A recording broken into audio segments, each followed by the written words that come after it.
Hello, hello, and welcome back to another Chris McPherson show. Daily dose talking the Australian Open. We're recapping day 10 and looking ahead to day 11, and things are certainly getting to the pointy end of the tournament now. If you want to stay up to date all the way through the Australian Open and into much more tennis throughout the year, as well as other sports, including cricket, basketball, football, rugby, and plenty more, then make sure to hit subscribe. Throw a like down on the video as well and get involved in the comments. Let us know what your thoughts are. Who's going to take out the Australian Open? Who's going to be the year-end number one? We dropped some top 10s of our predictions from myself and Christian Monaghan from the First Serve on our social media only a week and a bit ago. You can find that at The Chris Mack Show on Instagram, on TikTok, on Facebook, and on X. Let us know where we got those right and wrong too. Who's going to be the big emergers? Is it going to be someone like Iva Jovic, who not many people were tipping to rocket that far up before the Australian Open, but they may well be now.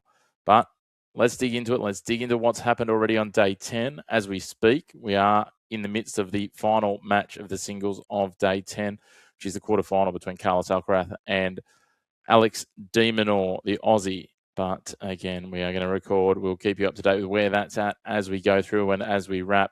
But by the time you watch this, you may well know exactly who's headed through and who has headed home. But let's start with the seeds to fall so far, and there's been 3 of them. And we had our first real upset of the big matches coming through, and we'll talk about in a moment. But let's start on the men's side, where Lorenzo put up a great fight against Alexander Zverev, the number 3 seed, but the 25th seeded American is heading home, a quarterfinal elimination here, 6-3, 6-7, 6-1, 7-6. He showed plenty of fight, plenty of tick-up, plenty of resilience, Lorenzo, but Zverev was absolutely on, and we said this yesterday. If Zverev was on, we didn't think there'd be much Tien could do, but we thought if Tien could get the jump start, then maybe he had the game to match him, but it wasn't to be. Zverev absolutely on fire. Tien fighting tooth and nail, claiming that second set, but couldn't go the distance with him. So the number 3 seed marches on. Could we see a situation where we have all 4 top seeds into the semifinals in the men's draw? We know that won't happen in the women's draw, which we'll get to in a moment, but we do know the stat that this is the first time in the Open era that the top 6 men's and women's seeds have made the quarterfinals of a Grand Slam, which is phenomenal in itself, and absolutely wild to think that it's the first time, I think, in 28 years since even in the women's that has happened, where the top 6 women have made the quarterfinals. I think it was going back to the US or the French in 1998. So there you go. Speaking of the women's, let's talk about Iva Jovic. The 29th seed was absolutely, I was going to say manhandled, but woman-handled by Aryna Sabalenka. 6-3, 6-love. Aryna Sabalenka advances on again, and that makes it 25 Ws from her last 26 matches here at Melbourne Park. And she just owns this venue like no one else. Who can stop her? That is the big question. Well, the task is going to come to someone to play her in the semi-final, and it's going to be a big ask, but it's an experienced player because Elena Svitolina, the 12th seed, has eliminated Coco Gauff, the 3rd seed. This was quite surprising for mine. Again, I thought Gauff was going to have her measure, but not only have her measure, Svitolina just blew her away. It wasn't even close when you have a look at this result. 6-1, 6-2 in just under an hour. Svitolina absolutely clinical. Gauff wasn't at the races, and it was a dominant performance from Svitolina, which sets up a cracking match against Aryna Sabalenka, which we'll dig into as we shape for those semi-finals in 2 days' time. But, yeah, absolutely phenomenal. Wonderful result for Svitolina as she looks to continue to build on her resurgence. She's back into the top 10 in the women's rankings. And, yeah, absolutely phenomenal performance when you have a look at this, and just continues to deliver. She's into another Grand Slam semi-final, which is a great result for Svitolina. She hasn't made a Grand Slam semi-final since Wimbledon 2023.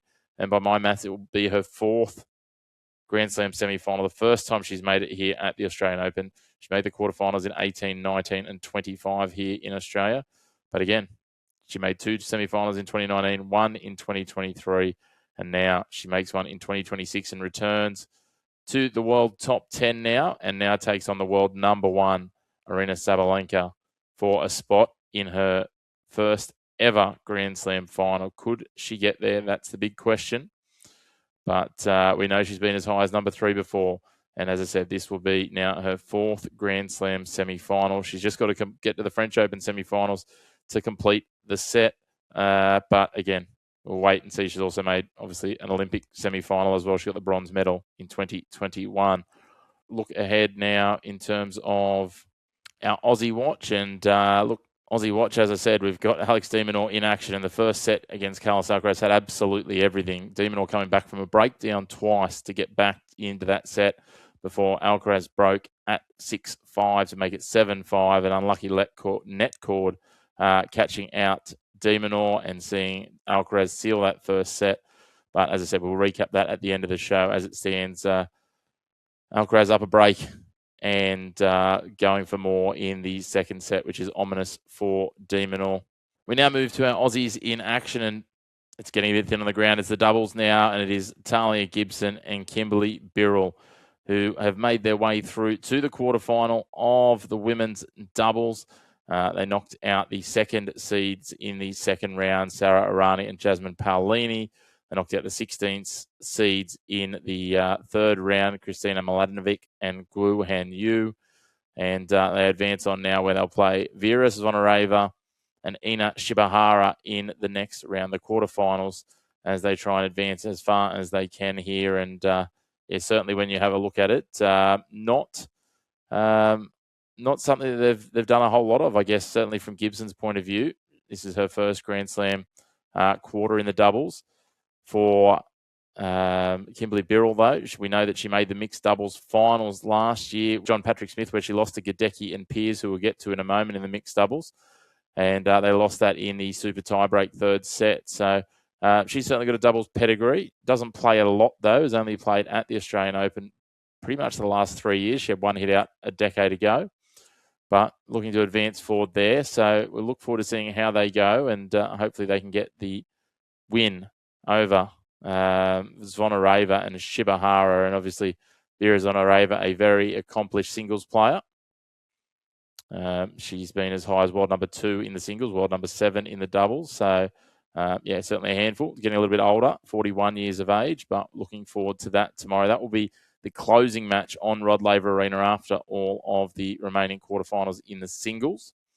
We then go to Olivia Gadecki, who alongside John Peers will play in the mixed doubles. They are defending their title, not seeded though, so they'll come up against the 4th seed, Nicola Mektic and Taylor Townsend, the American, obviously a doubles specialist. But as we said, she's got a good record here, Gadecki, at the Oz Open. She has made the semi-finals in 2023 and 2024 before winning it in 2025. So certainly not someone you would want to be underestimating at this point.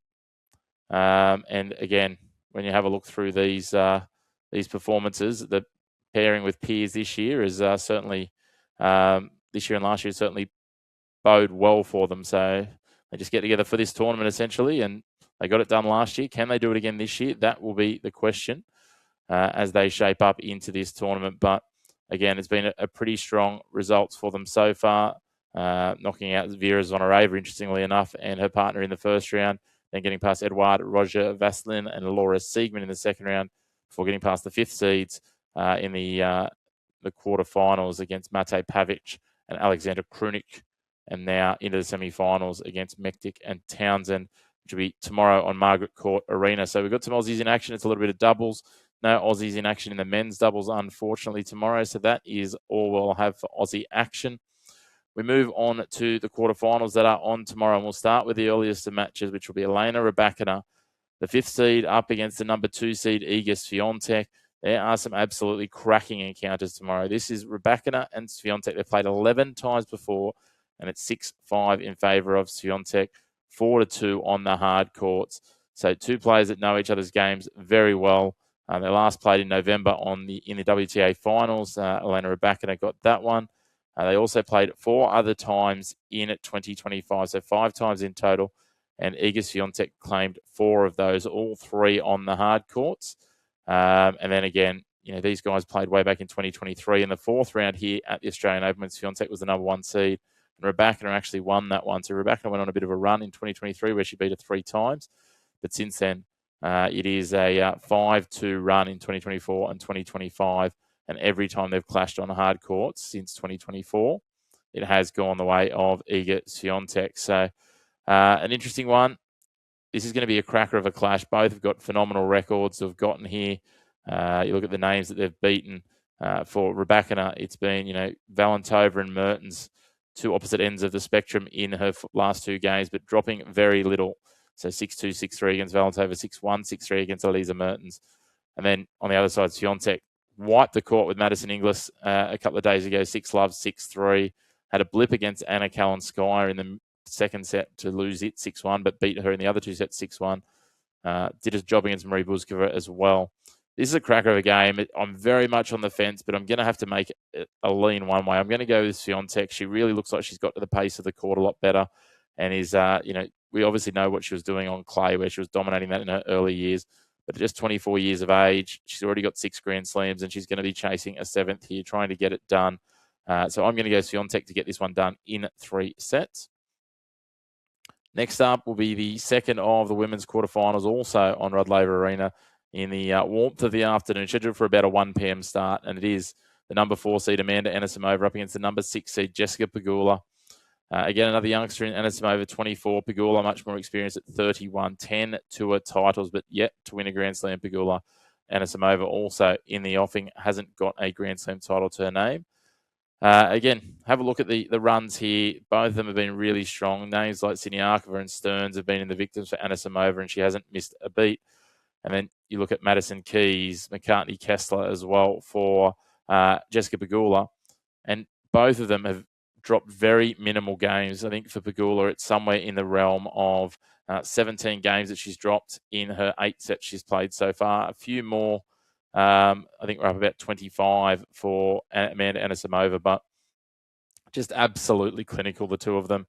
Just continuing to dominate what they have in terms of the tennis here.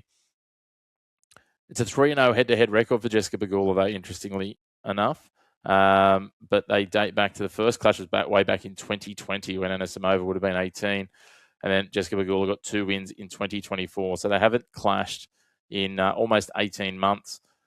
Amanda Anisimova has made huge leaps. She's made 2 Grand Slam finals in that time. And because of that, I am going to lean into Anisimova. I tipped her to win the title. I'm not as bullish about it as I was, but I'm still leaning towards her. So I'm going to go Amanda Anisimova to get this one done in 3 sets. It's going to be a tooth and nail scrap.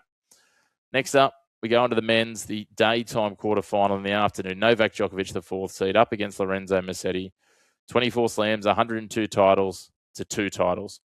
That's the legacy. That is the record here. That is the difference in terms of what we're having a look at. Djokovic, just 6 hours and 59 minutes on court. Musetti, 12 and a half hours so far. He's had to play an extra match after that Jakub Mensik retirement. But when you look at these head-to-head here, it is 9-1. So Musetti's only win way back in 2023. They've played twice on outdoor hard courts, once in Dubai and once in Miami, which was last year. And Djokovic has wiped the court with Musetti. I think Musetti's a much better player than he was at that point last year. But again, this is a big advantage that Djokovic holds. And I think he's still good enough to get this done. Musetti will take it to him. He's got to come out of the blocks hard and fast. But I've got Novak Djokovic taking this one in 4 sets. I just think that head-to-head record, 9-1. And Djokovic, this is probably one of his last hurrahs when you have a look at the type of runs he wants to make at these Grand Slams. He is, absolutely on a run and a tear here and playing some good tennis again. Doesn't look like he's carrying too much in the way of injuries. And again, this man, he'll be sniffing about maybe just trying to claim that extra Grand Slam title. He'll have to get past a couple more after this, but it's absolutely phenomenal. He made every semi-final in 2025. He'll want to extend that run. He only missed 1 in 2024 as well. If we take out the ones that he's missed, I think out of the last, I'm going to say 13 that he's played, he's only been once. In the last 14 he's played, there's only been once he hasn't made the quarterfinals, and only 3 times that he hasn't made the semi-finals. So, absolutely phenomenal when you have a look at it. He continues to build this record. It is just, absolutely stunning, the amount of Grand Slam semi-finals that he has made, somewhere in the 50s. I think pushing up towards 54 if he can make another semi-final here. 65 quarterfinals. It's just absolutely huge numbers. He's well clear of the next behind him in those lists as well. So can Novak go through to another semi-final? I think he will. I think he'll add to that tally. And last but not least, we have Jannik Sinner up against Ben Shelton. Again, a very lopsided head-to-head record here. 8-1 to the number 2 seed over the number 8 seed. Shelton playing the best tennis of his career, I think it's fair to say. But again, you've got to go all the way back to 2023 for Shelton to have won one of these. 9 in a row for Sinner. These guys are two guys who I think will be well and truly right there in the future of tennis for the next decade or so. Sinner at 24, Shelton at 23. It's crazy to think Jannik's already got 4 Grand Slams. And, it's just a huge record. Sinner obviously loves playing here in Australia. He's won it twice. He's back-to-back 2024, 25. And, look, you'd be a brave man to back against him making it a trifecta here. And, I'm certainly leaning that way. But I'm actually going to go Sinner to win this one in straight sets. I think he's just going to blow Shelton off the court.